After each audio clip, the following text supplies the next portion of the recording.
How can you hide the likes count on Facebook posts? Today in this video I'll show you exactly that, so let's jump right into it. First, of course, we go ahead and open Facebook and then tap on the three lines in the top right corner of the screen right there. From here, all you need to do is to scroll down and tap on Settings and Privacy. Now choose Settings.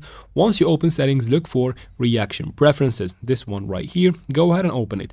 Turn on the first toggle if you want to hide the likes count on other people's posts on Facebook. Turn on the second one to hide your own likes count on your own Facebook posts. Once you turn them on, you can go back to your feed, and as you can see here, under every post on your Facebook feed, the likes count is hidden and it will be showing others instead of the number. If you go back to your profile, this is how people will be seeing your posts. They will only see that there are reactions, but the likes count or the numbers of reactions will not be there. Just like that. And that is pretty much it for this video, guys. I hope it was useful. If it was, please like and comment down below. Also, don't forget to subscribe for future videos like this one. And thank you very much for watching. See you in the next one.